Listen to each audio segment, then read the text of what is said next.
Hey guys, Oblivious Ninja here. Today we're going to go through programming with Java. So yeah, let's get right to it. So first of all, we're going to go and get an IDE, which is what you're going to use to program with Java. And the best one that you can get, I think, in my opinion, is Java Eclipse SDK. It's really good. It gives you a package explorer, and you can import all the resources right there. And you can access all the files, and you can even run it in the compiler. As you can see, there's a run button here, and you can run the program straight from the program. And you need to download that from here. I'm sorry, I can't give you a tutorial on how to set it up, but I can give you a link to a really good tutorial. I put it right up in the corner here. So yeah, pause it now if you need to go get the link. So by this point now, you should have the IDE which we're going to use. So yeah, let's get started. So first of all, you need to right click here, new Java project, and it should load with this here.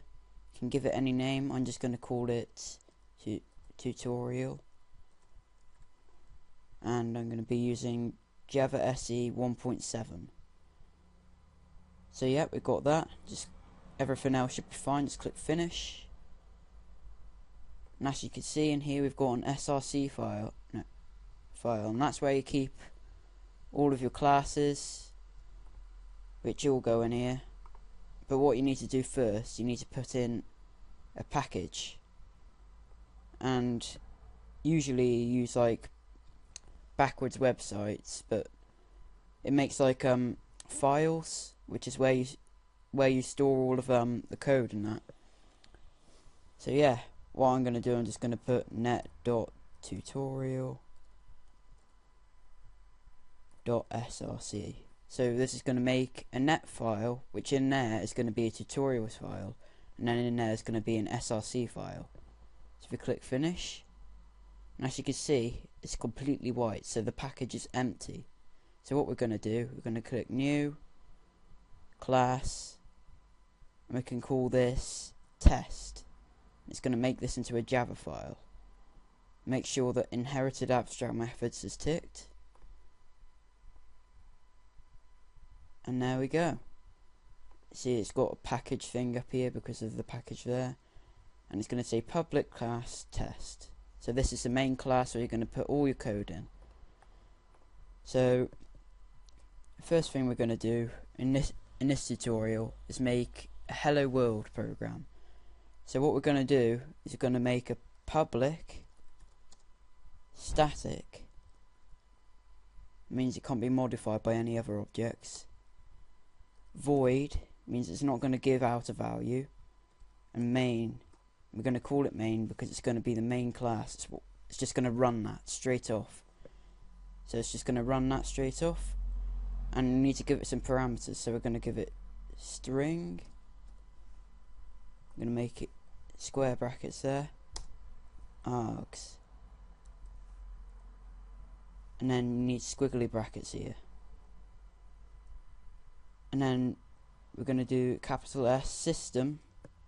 So we're going into the system out. So it's going to be an output dot print ln, and this is going to be to print a line onto the console down there.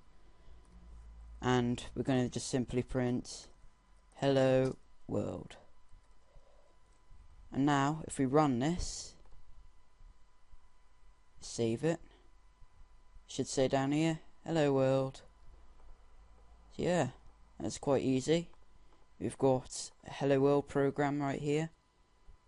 Very simple. Also, another thing we're going to go over is variables. So there are quite a lot of types of variables. I'm going to go over a few of them.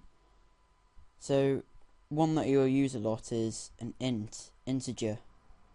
So you'll give it a name, so I'll just call it test equals 0. Oops. Just There we go.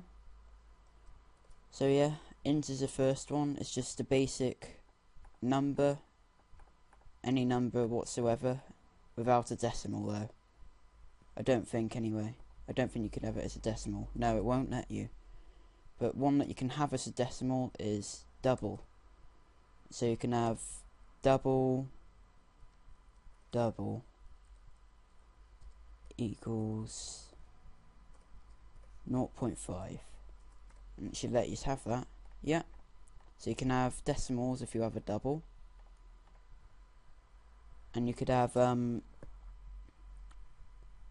long value. So if you have a long equals, so it could be a really long number. And it will take that, I think. No, it won't. There we go. It has to be under the number of 3 trillion, I think, something like that. So yeah, it can take up a really long number.